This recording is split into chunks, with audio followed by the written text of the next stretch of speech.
Hello guys, तो कैसे हो आप लोग। और आज मैं आ गया हूँ आप लोग के लिए लेके एज ब्यूटीफुल एज यू का एपिसोड 10। तो चलिए फिर बिना किसी टाइम वेस्ट के सीधा चलते हैं एक्सप्लेनेशन की तरफ। एपिसोड 10 की स्टार्टिंग में हम देखते हैं कि हान जैसे तैसे चेयर को खींच के अपना कोट वहाँ पे लेके आ जाता है। फिर वो उससे जिशंग को उड़ा देता है। इसके बाद जिशंग उसका हाथ पकड़ के अपने गाल के पास रख लेती है और वो उससे बोलती है कि मैंने कहा था ना कि तुम प्लीज मेरा वेट करो, लेकिन तुमने मुझे छोड़ दिया, तुमने मेरे साथ ब्रेकअप कर लिया, तुमने ऐसा क्यों किया। और ये सारी बातें कह के वो रो रही होती है। दूसरी तरफ हम देखते हैं कि शामिन और चियांग भी वहाँ पे आ जाते हैं। जिसके बाद चियांग शामिन को बोलता है कि तुम प्लीज वो पैसे मुझे वापस दो जो मैंने तुम्हें अभी दिए। जिसके बाद चियांग अपना क्यूआर कोड खोल के उसके तो दिखाता है और जैसे ही वो उसका क्यूआर कोड स्कैन करती है वो उसके वीचैट में ऐड हो जाता है। तब चियांग उससे बोलता है कि ये सबसे इजी तरीका होता है किसी को अपने कॉन्टैक्ट में ऐड करने का। जिसके बाद शामिन को लेट हो रहा होता है, इसलिए वो बोलती है कि ठीक है, मैं तुम्हारे पैसे तुम्हें बाद में भेज दूंगी। फिर वो अंदर चली आती है। जिसके बाद शामिन अंदर आके कुछ कहने वाली रहती है, तभी हान उसे चुप रहने के लिए बोलता है। जिसके बाद हान चियांग के संग वहां से निकल जाता है और उससे शामिन को बोलता है कि तुम जिशंग को टेक केयर करना। उसके बाद फिर हमें नेक्स्ट डे का सीन दिखाया जाता है जहाँ पे जिशंग सुबह उठती है। तभी वो देखती है कि उसकी तीनों फ्रेंड लोग वहाँ पे बैठ के उसी को देख रही होती है। इसके बाद जिशंग उससे पूछती है कि तुम लोग मुझे ऐसे क्यों देख रही हो, क्या हुआ है। जिसके बाद उसकी फ्रेंड उससे बोलती है कि तुम्हें थोड़ा भी याद नहीं है कि तुमने कल रात को क्या किया था। जिसपे जिशंग बोलती है कि नहीं, मुझे कुछ भी याद नहीं है। जिसके बाद जिशंग उससे बोलती है मुझे बस इतना याद है कि कल रात को मैं बार में ड्रिंक कर रही थी, मैं यहाँ पे घर कैसे वापस आई। तभी लिली उससे बोलती है कि हान तिंग तुम्हें घर पे लेके आया था। और ये चीज सुन के तो जिशंग बहुत ज्यादा शॉक हो जाती है। तभी शामिन उससे बताती है कि तुम कल रात को उसे बार में मिली थी। जिसके बाद शामिन उसे पूरी डिटेल में बताती है। तब हमें फ्लैशबैक में दिखाया जाता है कि जब हान और चियांग वहां से जा रहे होते हैं तभी जिशंग वहां पे खड़ी हो जाती है और फ्रिज से बियर का कैन निकाल के वो गाना गाने लगती है। और चियांग और शिवान उसे रोकने के लिए वहां पे आते हैं, लेकिन वो रुक नहीं रही होती। फिर वो हान को भी बियर पीने के लिए बोलती है। तभी शामिन उसे बोलती है कि तुम प्लीज मेरे लिए और ज्यादा मुसीबत खड़ी मत कर, लेकिन वो फिर भी मान नहीं रही होती और डांस कर रही होती है। तभी हान को गुस्सा आ जाता है और वो चिल्लाता है। जिसके बाद वो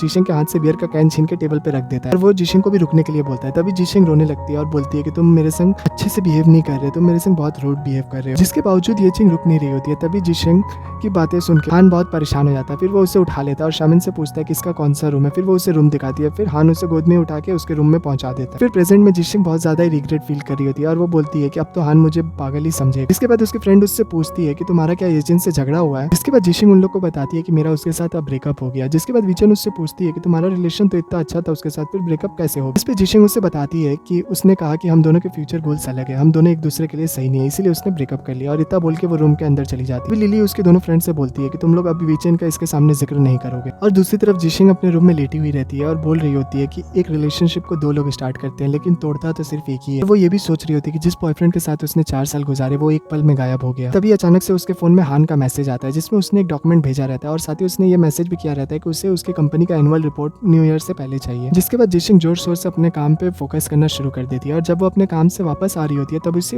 एक कपल दिखाई देता है और वो कपल को देख के उसे अपने और येचिन के बारे में मेमोरीज याद आने लगते हैं। और दूसरी तरफ वो हान को मैसेज करती है कि मैंने अपने बिजनेस प्रपोजल को अच्छे से चेक कर लिया है 2 हफ्तों में, लेकिन अभी भी उसमें कुछ कमियां हैं, मैं उस पर काम कर रही हूँ और मैं बहुत जल्द उन सबको ठीक करके तुम्हें रिपोर्ट देने के लिए आ जाऊंगी। जिस पे हान उसे मैसेज करता है ठीक। दूसरी तरफ हमें येचन को दिखाया जाता है जिससे मिलने वीचन आती है। वो उससे पूछती है क्या तुम ठीक हो। तब येचन उससे बोलता है कि क्या तुम्हें पता चल गया। तभी वीचन बोलती है कि हाँ मुझे पता चल गया, तुम्हारा 4 साल का रिलेशनशिप और अब वो खत्म हो गया तो तुम्हें मूव ऑन करने की कोशिश करनी चाहिए। जिसके बाद येचन उससे बोलता है कि मैं जानता हूँ जिशंग बहुत ज्यादा ही स्ट्रांग है और वो ये भी बोलता है कि मुझे पता है कि जिशंग मेरे बिना बहुत कुछ अचीव कर लेगी। इसके बाद वीचन उसे कुछ कहने वाली रहती है तभी येचन उसे रोक देता है और उसे बोलता है कि मुझे ये सब चीजों से ओवरकम करने के लिए थोड़ा सा वक्त चाहिए। और दूसरी तरफ हमें शाओ और हान को दिखाया जाता है जहाँ पे शाओ उससे बता रहा होता है कि दूसरी कंपनी ने अपना प्रोडक्ट रिलीज कर दिया है मार्केट, तुम्हें क्या लगता है कि जिशंग अपने कंपनी के साथ उन लोगों को कॉम्पिटेट कर पाएगी। जिसके बाद हान उससे बोलता है कि तुम्हें टेंशन लेने की जरूरत नहीं है, मुझे जिशंग पे पूरा भरोसा है, वो जल्दी इन सब चीजों से ओवरकम कर ले। जिसपे शाओ उससे बोलता है कि तुम्हें अंदाजा भी नहीं है कि दूसरी कंपनी कितने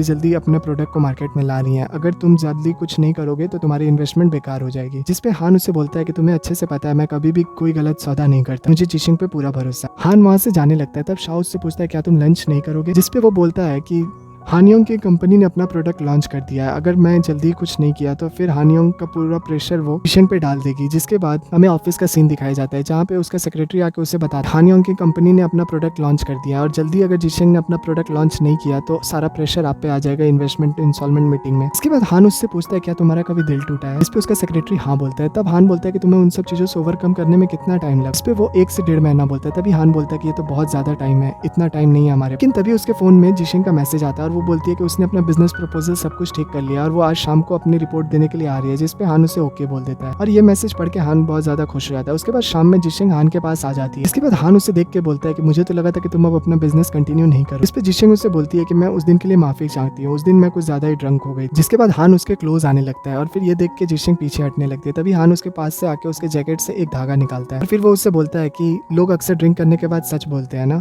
जिसके बाद जिशेंग उसे अपना एनुअल रिपोर्ट दिखाती है और बोलती है कि ये रहा मेरा एनुअल रिपोर्ट। उसके बाद जिशेंग उसके टेबल पे वो रिपोर्ट रख देती है। फिर तभी हान उसे बोलता है कि एक बिजनेस पर्सन को अपने हेल्थ पे भी ध्यान देना चाहिए। अगर तुम्हारा वेट 45 kg से कम हो गया, मैं सोचने पे मजबूर हो जाऊंगा कि तुम्हें नेक्स्ट इन्वेस्टमेंट देनी भी है कि नहीं। इसके बाद ये सब बातें सुन के जिशेंग बोलती है क्या ये भी रिक्वायरमेंट थी। तब हान कोई रिस्पॉन्स नहीं करता। तब जिशेंग बोलती है कि ठीक है मैं समझ गई, मैं अपने हेल्थ पे ध्यान दूंगी। तभी जिशेंग वहाँ से जाने लगते हैं। तभी हान उसे बोलता है क्या तुम मेरे साथ डिनर करना चाहो। इस पे जिशेंग उसे बोलती है कि नहीं मुझे बहुत ज्यादा काम है। फिर वो वहाँ से निकल के अपने घर आ जाती है। वो घर आके देखती है कि उसकी मॉम आई हुई रहती है और वो अपनी मॉम को देख के बहुत ज्यादा ही खुश हो जाती है और वो उसे हक करती है। फिर वो उससे बोलती है कि अगर मैं येचिन को कॉल नहीं करती तो मुझे कभी पता ही नहीं चलता कि तुम्हारा उसके साथ ब्रेकअप हो गया। इसके बाद उसकी मॉम उस पर बहुत ज्यादा गुस्सा करती है और बोलती है कि तुम ये सब चीजें मुझे क्यों नहीं बताई। तब जिशेंग उसे बोलती है कि मैं आप लोग को बस परेशान नहीं करना चाहता। और फिर सीन यहीं पे कट हो जाता है। दूसरी तरफ हमें हान को दिखाया जाता है जो जिशेंग के भेजे हुए सारे प्लान को देख लेता है और उसके बाद फिर वो उससे कॉल करता है और बोलता है कि मैंने तुम्हारे सारे प्लान्स को अप्रूव कर दिया और हम लोग को कल मिलना होगा। इसके लिए जिशेंग मान जाती है। उसके बाद फिर हान के गेट बजते हैं और जैसे ही वो गेट खोलता है वहाँ पे मिस जेंग आई हुई रहती है। तब हान उससे पूछता है कि तुम यहाँ पे क्या कर रही हो। तभी मिस जेंग बोलती है कि मुझे पता था तुम अभी सोई नहीं होगी, इसलिए मैं तुम्हारे लिए मिडनाइट स्नैक लेके आई हूँ। इसके बाद वो उसे अंदर आने के लिए बोलता है और फिर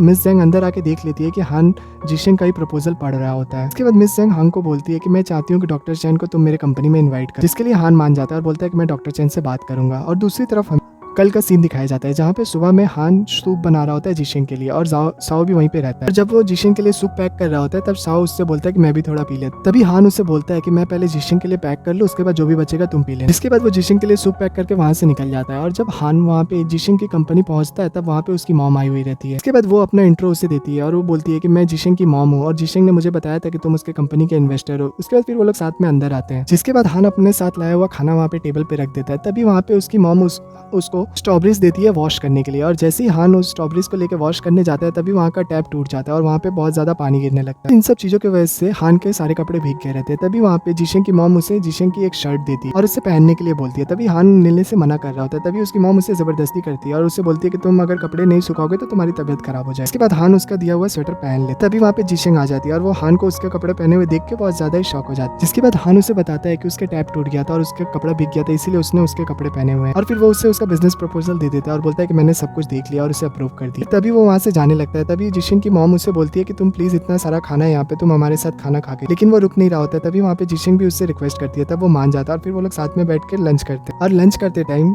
जिशेंग हान का लाया हुआ खाना खाती है और उससे वो खाना बहुत ज्यादा ही पसंद आता है। फिर वो उसकी तारीफ भी करती है और हान को ये चीज देख के बहुत ज्यादा ही खुशी मिलती है। जिशेंग की मॉम भी ये सब चीज नोटिस कर लेती है कि हान बार बार जिशेंग को ही देख रहा होता है। जिसके बाद वो उससे पूछती है कि तुम तो बहुत ज्यादा बिजी रहते होगे ना, तो तुम्हें तो अपने पेरेंट्स के साथ खाना खाने का भी टाइम नहीं मिलता। जिसपे हान उसे बताता है कि मेरे पेरेंट्स की बहुत पहले ही डेथ हो चुकी है। इसके बाद जिशेंग की मॉम उससे सॉरी बोलती है। तभी वहाँ पे हान बोलता है कि नहीं इसमें कोई बड़ी बात नहीं है, वो बात को बहुत पहले ही हो चुकी है। तभी जिशेंग की मॉम बोलती है कि अगर तुम कभी भी मेरे होम टाउन आए तो मेरे घर पे जरूर आना। साथ ही वो उससे बोलती है कि खाने के बाद मैं तुम्हें वीचैट पे ऐड कर लूंगी। जिसपे बात का हान भी मान जाता है। उसके बाद जिशेंग की मॉम उसे जिशेंग के बचपन के किस्से सुनाने लगती है और ये सारी बातों को हान भी बहुत ज्यादा एंजॉय कर रहा होता है। फिर हम नेक्स्ट सीन में देखते हैं कि हान जिशेंग की मॉम को और जिशेंग को साथ में छोड़ने के लिए आता है और वहाँ पे बहुत ज्यादा सामान होता है। तभी हान बोलता है मैं आपके घर के अंदर तक सामान पहुंचा देते हूँ। तभी जिशेंग की मॉम बोलती है ठीक है तुम लेके आ जाओ, मैं अभी गेट खोलती हूँ। तभी जिशेंग उसे बोलती है कि तुम्हें मेरी मॉम की वजह से काफी ज्यादा परेशानी झेलनी पड़ रही है ना। और उसके बाद फिर वो साथ में जा रहे होते हैं। तभी वहाँ पे जिशेंग उससे थैंक यू बोलती है आज के सभी चीजों के लिए। तभी और भी वो उसे बोलती है कि मुझे नहीं पता था कि तुम्हें टैप भी फिक्स करना आता है। हान उससे बोलता है कि मैं 10 साल जर्मनी में अकेले रहा हूँ तो ये सब चीजें मेरे लिए कोई बड़ी बात नहीं है। तभी वहाँ पे जिशेंग उससे पूछते हैं क्या तुम्हारे ग्रैंडफादर तुम्हारे साथ जर्मनी में नहीं? तो हान उससे बोलता है कि वो बस मेरे लिए से मिलने के लिए 2 दिन के लिए आए हुए थे और उसके बाद फिर वो दोबारा कभी नहीं आए वहाँ पे। और फिर वहाँ पे उसका घर आ जाता है। तभी हान उसका सारा सामान जिशेंग को देके वहाँ से बाय बोल के जाने लगता है और साथ ही वो उससे ये भी बोलता है वो उसका स्वेटर बहुत जल्दी धो के उसे रिटर्न कर देगा।